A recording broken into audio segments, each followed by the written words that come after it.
Ahojte, volám sa Zuzka Slavisty a veľmi rada a s láskou by som sa chcela podeliť o svoje zážitky a poznatky z otvorenia svojho kvantového poľa a napájania sa na univerzum.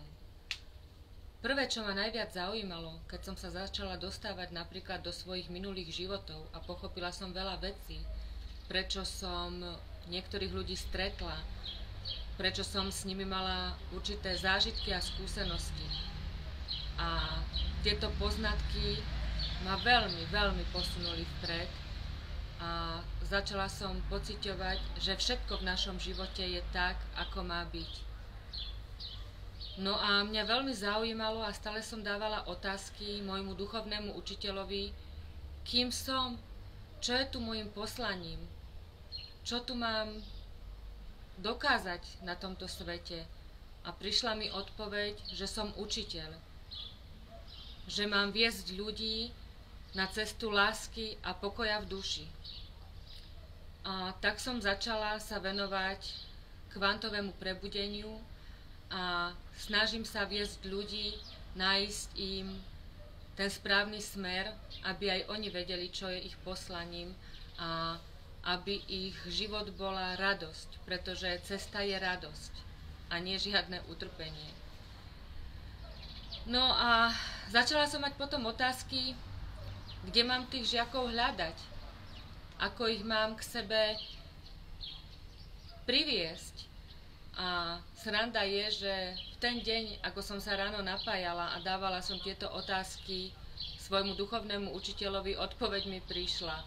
Zapla som si Facebook a uvidela som tam obrázok, na ktorom bol maják na brehu mora, a more sa krásne vonilo. A pod tým obrázkom bolo napísané: ani maják nechodí a nebehá po mori a nehľadá stratené lode, ktorí stratili kurz a svoj smer, ale pevne stojí na brehu a silne svieti. A lode si ho nájdu. Bože, cítila som úžasné naplnenie v svojom srdci, pretože som pochopila, že to je tá odpoveď, ktorá mi mala prísť.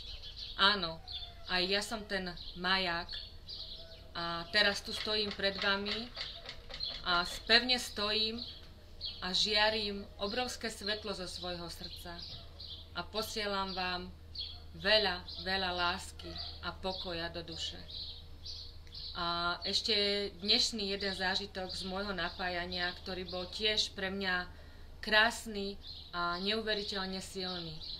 Zrazu sa predo mňou objavila cesta, úzka, krásna, hladká, dlhá cesta a nevidela som ani koniec tej cesty, len stále nejaké svetlo.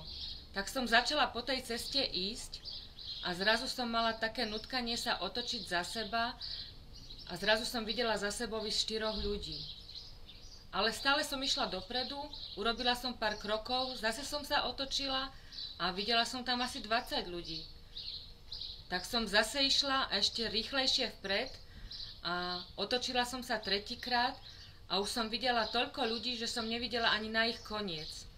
A zrazu mi krásnym hlasom povedal môj duchovný učiteľ: Bože, prestan sa stále otáčať za seba, kto za tebou ide, kto ťa nasleduje.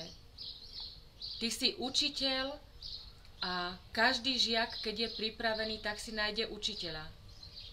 Ty ako učiteľ si pripravená, choď vpred, choď za tým svetlom, za tou láskou a žiaci pôjdu sami za tebou. Pozri, koľko už ich za tebou ide. Tak vás všetkých pozývam so mňou na tú krásnu cestu k tomu svetlu a k tomu pokoju v duši. Ďakujem veľmi pekne za pozornosť.